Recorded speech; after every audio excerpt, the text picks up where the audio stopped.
میرے اللہ تعالیٰ نے ہمیں ایک خوبصورت حکم دیا ہے غریبوں کی امداد کے لیے، اور اس کے لیے بڑی خوبصورت تعبیر ہے جو پورے قرآن میں اور کسی عمل کے لیے نہیں ہے۔ وہ اللہ تعالیٰ نے ایک جگہ فرمایا فَلَاقْتَحَمَ الْعَقَبَةَ وَمَا أَدْرَاكَ مَا الْعَقَبَةُ فَكُّ رَقَبَةٍ أَوْ إِطْعَامٌ فِي يَوْمٍ ذِي مَسْغَبَةٍ يَتِيمًا ذَا مَقْرَبَةٍ أَوْ مِسْكِينًا ذَا مَتْرَبَةٍ ثُمَّ كَانَ مِنَ الَّذِينَ آمَنُوا وَتَوَاصَوْا بِالصَّبْرِ وَتَوَاصَوْا بِالْمَرْحَمَةِ أُولَئِكَ أَصْحَابُ الْمَيْمَنَةِ۔ اللہ تعالیٰ نے اعمال کے لیے ترغیب کے لیے مختلف تعبیرات استعمال کی ہیں۔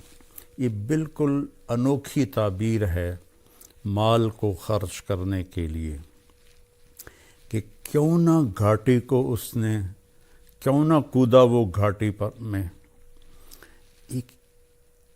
اس کی ہم آج اس کی طاقت کو سمجھ نہیں سکتے کہ آج جہاز ہیں، گاڑیاں ہیں، موٹریں ہیں، پل بن گئے ہیں، تو اس کو 1400 سال پیچھے لے جائیں کہ سفر ہے، آگے چڑھائی بھی ہے، آگے کھائی بھی ہے، اور اس کھائی کو پار بھی کرنا ہے۔ کوئی پل نہیں ہے، جہاز نہیں ہے، گھوڑا ہے۔ یہ ہوتا تھا کہ پھر نیچے اتر کر پیدل دوسری چڑھائی پہ چڑھتے تھے۔ کچھ لوگ ایسے ہوتے تھے جو گھوڑے کو اٹھاتے تھے پیچھے سے لا کر، وہ چھلانگ لگاتا تھا، اور اس میں جان کا بھی خطرہ ہوتا تھا کہ گھوڑا نیچے گر سکتا ہے، اور وہ پھر الحمدللہ پار اگلے کنارے پر جا کر گھوڑا اترتا تھا۔ تو اس میں اشارہ ہے کہ تمہاری طبیعت پر یہ مشکل کام بتا رہا ہوں۔ کیا ہے کہ انسان کو پیسے سے پیار ہے، اس لیے اللہ نے پورے قرآن میں بِأَمْوَالِكُمْ وَأَنفُسِكُمْ وَجَاهِدُوا فِي سَبِيلِ اللَّهِ بِأَمْوَالِكُمْ وَأَنفُسِكُمْ وَتُجَاهِدُونَ فِي سَبِيلِ اللَّهِ بِأَمْوَالِكُمْ وَأَنفُسِكُمْ۔ اللہ نے پیسے کو پہلے ذکر کیا ہے، جان کو بعد میں ذکر کیا ہے، حالانکہ جان کی قیمت زیادہ ہے، پیسہ تو اس کے مقابلے میں کچھ بھی نہیں ہے، لیکن انسان ایسا حریص ہے کہ اپنی جان کو پیسے پہ لٹا دیتا ہے۔ خاص طور پر جو آج کی دوڑ لگی ہوئی ہے، لوگوں کو نہ اپنی صحت کی پرواہ ہے، نہ بچوں کی پرواہ ہے، نہ گھر کی پرواہ ہے، بس سارا دن پیسہ پیسہ پیسہ، تو پھر اسے خرچ کرنا مشکل ہوتا ہے۔ تو اس لیے اللہ نے یہ ایک خوبصورت تعبیر دی، لگاؤ چھلانگ۔ ہماری پنجابی کی ایک مثال ہے، جھگی پھوک تماشا ویکھ۔ ایک دفعہ لگاؤ تو صحیح اللہ کے نام پر، پھر دیکھو وہ کیسے دیتا ہے۔ تو پھر فرمایا کہ وما ادراک ما العقبہ، تمہیں پتہ ہے وہ کون سی گھاٹی ہے جس کو چھلانگ لگا کے پار کرنا ہے؟ وہ ہے فق و رقبہ۔ جن لوگوں کی گردنیں پھنسی ہوئی ہیں، کوئی بیماری میں ہے، کوئی قرضے میں ہے، کوئی قید میں ہے، کوئی کسی مشکل میں ہے، جس کی بچی جوان بیٹھی ہے، ہاتھ میں ایک پیسہ نہیں ہے، کوئی بیمار ہے، علاج کے لیے کچھ نہیں ہے، کتنے مسائل ہیں کہ گردنیں پھنسی ہوئی، کوئی قرض میں ڈوبا ہوا ہے تو اس کی گردن پھنسی ہوئی ہے۔ تو اس کو اللہ نے پہلے فرمایا گردنوں کو آزاد کروانا، گردنوں کی گرہ کو کھولنا، فق و رقبہ، اس کو رقبہ کہتے ہیں، فق و رقبہ، گردنوں کو فق کہتے ہیں کھولنے کو۔ تو اگر آپ اپنے چاروں طرف نظر دوڑائیں تو کروڑوں نہیں اربوں انسان ہیں جن کی گردنوں میں پٹا پڑا ہوا ہے مختلف مصائب کا، مسائل کا، چونکہ سود کی وجہ سے پیسہ سمٹ کے چند ہاتھوں میں آ گیا ہے، اور عموماً لوگ روٹی سے بھی محروم ہیں۔ تو ان کا فق و رقبہ، گردنیں چھڑانا۔ او اطعام فی یوم ذی مسغبۃ، کھانا کھلانا بھوکے کو کھانا کھلانا۔ مجھے ایک بات یاد آ گئی، 1982 میں نظام الدین گیا تھا ایک چلے کے لیے، تو میں نماز کے بعد تھوڑا ٹہلنے کے لیے باہر نکل جاتا تھا۔ ایک جگہ سے گزرا تو ایک فقیر بیٹھا تھا، سفید داڑھی، تو کہنے لگا کھانا کھلا دو بابا بیٹا۔ تو میں نے آزمانے کے لیے کہا آپ کھائیں گے؟ ہاں جی۔ میں نے کہا آؤ۔ تو میرے ساتھ جلدی سے اٹھ گیا، میں گیا آگے، ایک اچھا سا ہوٹل تھا، میں اسے وہاں لے گیا۔ میں نے کہا بابا جی کیا کھاؤ گے؟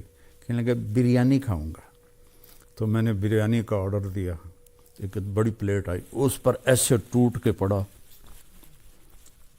میں نے پوچھا اور منگاؤں؟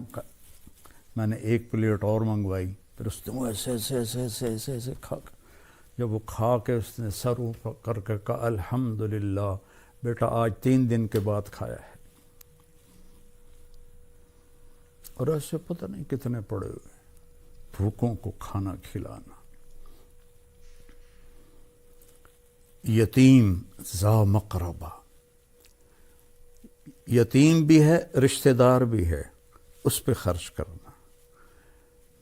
مسکیناً ذا متربہ، مسکین جو مٹی میں مٹی ہو کے پڑا ہوا ہے، جو ضرورت تو کیا اس کے پاس سانس لینے کے لیے بھی دم گھٹ رہا ہے اس کا، ان کو میرے اللہ، ان اعمال کو سب مال خرچ کرنے کے لیے ہیں۔ اس کو اللہ نے کہا گھاٹی پھلانگنا، چھلانگ لگانا۔ منزل تو اسی وقت ملتی ہے جب آدمی گھاٹیاں پار کرتا ہے۔ اور شیطان کہتا ہے، ایک دفعہ شیطان کی ملاقات ہوئی اللہ کے محبوب صلی اللہ علیہ وسلم سے، تو آپ نے پوچھا تیرے دشمن کتنے ہیں؟ کہنے لگا 15۔ آپ نے پوچھا کون کون سے ہیں؟ کہ سب سے پہلا نمبر تو آپ کا ہے۔ پھر اس نے گنوائے تو اس میں ایک یہ تھا، وہ سخی جو اللہ کے نام پر بے دھڑک خرچ کرتا ہے وہ بھی میرا دشمن ہے۔ اور ایک اور یاد آ گیا، اور وہ بندہ یا بندی جو ہر وقت باوضو رہتا ہے وہ بھی میرا دشمن ہے، اس سے بھی مجھے ڈر لگتا ہے۔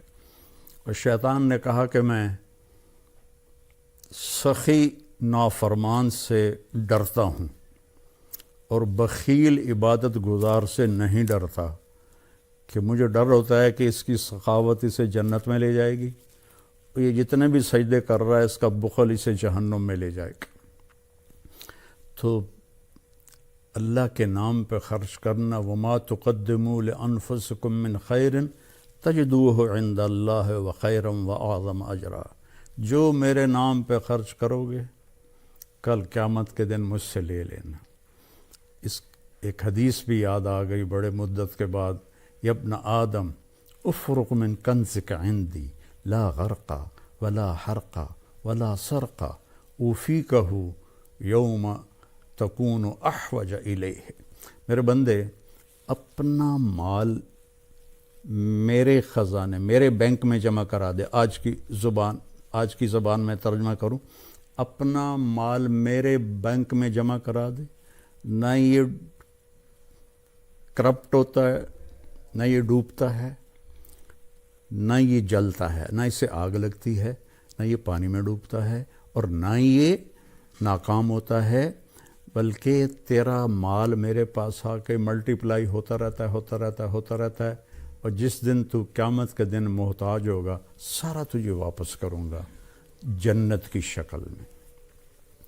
تو رمضان کے مہینے میں زکوٰۃ دی جاتی ہے، تو میری سارے بہن بھائیوں سے جہاں جہاں میری آواز جا رہی ہے گزارش ہے کہ زکوٰۃ بھی دیں، زکوٰۃ کے اوپر بھی دیں۔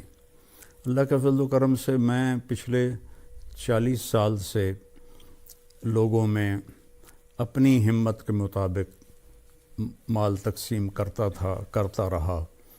پھر اللہ تعالیٰ نے بچے جوان ہوئے، ساتھی مل گئے، تو ہم نے فاؤنڈیشن کی بنیاد رکھی 3 سال پہلے۔ تو اب اللہ کے فضل و کرم سے اس کی شاخیں دنیا میں پھیل رہی ہیں اور ملک میں بھی خدمات ہو رہی ہیں۔ ابھی بھی ہماری فاؤنڈیشن نے 2000 گھروں میں راشن تقسیم کیا۔ ہماری فاؤنڈیشن تلمبا میں ہے، لیکن ہماری ٹیم کہاں گئی؟ جنوبی پنجاب، سندھ، بلوچستان، جو جھونپڑیوں میں رہ رہے ہیں لوگ اور ایک ایک دانے کو ترستے ہیں، ان تک جا کر پہنچایا راشن۔ اگر آپ کا تعاون اور ہوتا تو ہم 2 لاکھ گھروں تک پہنچ جاتے، کیونکہ ہم تو اتنا ہی خرچ کرتے ہیں جتنا بھائی دوست بہنیں ہماری مدد کرتے ہیں۔ اور میرے نبی نے سب سے پہلے یہ میرے نبی نے کیا ہے کہ آپ نے اصحاب صفہ کی کفالت فرمائی، اور روزانہ رات کو آپ مدینے والوں کو جمع کرتے اور کہتے بھائی یہ غریب لوگ ہیں، کون کھانا کھلانے لے جائے گا؟ کوئی 1 لے جاتا، کوئی 10 لے جاتا، کوئی 2 لے جاتا۔ حضرت سعد ابن عبادہ بڑے مالدار تھے، وہ کبھی کبھی سب کو لے جاتے تھے، یا اللہ سارے، یا رسول اللہ سارے ہی میرے پاس بھیج دیں۔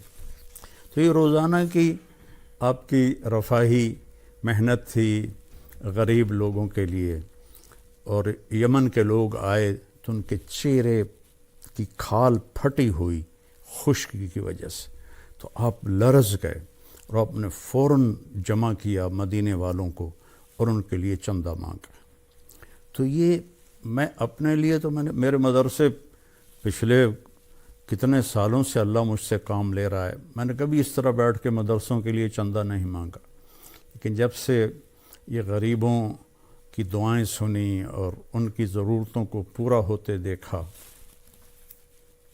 کل ہی ایک عورت میرے پاس آئی کہ جی یہاں گلیوں میں مانگتی پھرتی ہے، کہنے لگی جی میں کرائے پہ رہتی ہوں، 5000 کرایہ مہینے کا، وہ کیا ہوگا جس کا کرایہ 5000 ہے؟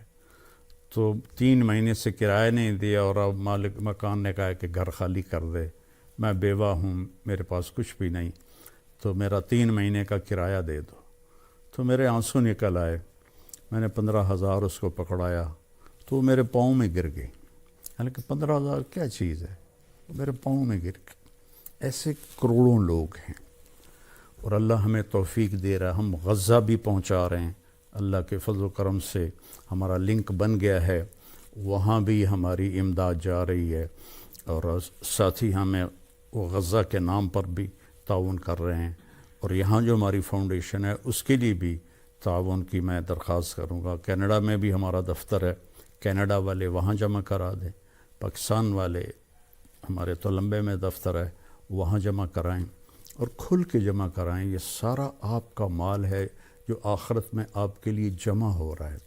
ایک لیب بنائی ہے جو لاہور کی سٹینڈرڈ کی ہے، اور اس میں ہم نے تو مفت رکھا تھا، لیکن لوگ آ کے پیسے دیتے ہیں، چونکہ جو دوسری لیبارٹری میں جو ٹیسٹ 2000 میں ہوتا ہے وہ ہماری لیبارٹری میں 500 روپے میں ہو رہا ہے، اور اس کا رزلٹ لاہور کی کسی بھی بڑی لیبارٹری سے ملا کے دیکھ لیا جائے بالکل اس کے مقابلے میں ہے۔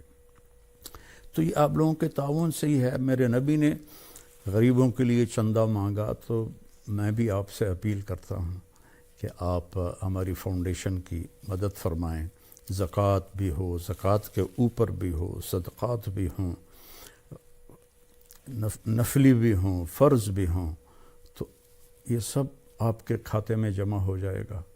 اور میرے نبی کا فرمان ہے کہ سخی اللہ کے قریب ہے، لوگوں کے قریب ہے، جنت کے قریب ہے، دوزخ سے دور ہے، اور بخیل آدمی اللہ سے دور ہے، جنت سے دور ہے، لوگوں سے دور ہے، جہنم کے قریب ہے۔ تو آؤ بھائی بہنوں، جنت کا سودا کریں اور اپنے اللہ کو راضی کریں اللہ کے نام پہ خرچ کر کے۔ جب سامری نے وہ وچھا بنا دیا بچھڑا اور کہا یہ ھذا الہکم و الہ موسیٰ، تو ہزاروں لوگ اس کی پوجا، انہوں نے پتہ نہیں کیا جادو کیا، اس کے منہ سے آواز نکلتی تھی۔ تو موسیٰ علیہ السلام کوہ طور سے واپس آئے تو دیکھا وہ بچھڑے کی پوجا کر رہے. تو اللہ تعالیٰ سے پوچھا یا اللہ کیا حکم ہے؟ کہا ان کی توبہ یہ ہے انہیں قتل کرو. تو ان سب کو قتل کیا گیا. اور موسیٰ علیہ السلام رنجیدہ سے ہوئے تو اللہ نے ایک دم جنت دکھا دی کہ دیکھ تیرے بندے یہ جنت میں بیٹھے ہوئے ہیں جو قتل ہوئے ہیں. سامری کو پکڑا. جب اس کو قتل کرنے لگے تو اللہ جبریل آ گیا کہ اللہ کہہ رہا ہے اسے قتل نہ کرو، اسے چھوڑ دو، یہ ویسے ہی مر جائے گا. موسیٰ علیہ السلام حیران ہو گئے، یا اللہ سارا کام تو اس نے خراب کیا، وہ ساری بے ایمانی تو اس کی تھی، سارے نے سجے تے پا چھڑیا، تو انہوں فرما رہے ہو بھی چھڑ دے وہاں کی وجہ ہے؟ اللہ تعالیٰ فرمائے کم بخت سخی ہے بڑا، تو سخی نو قتل کرنا مینوں چنگا نہیں لگتا، اے آپے نو میں مار دیواں گا. تو وہ بخار سے مر گیا تھا. تو میری اپیل ہے آپ سب سے کہ آپ کھل کے تعاون فرمائیں. السلام علیکم ورحمۃ اللہ.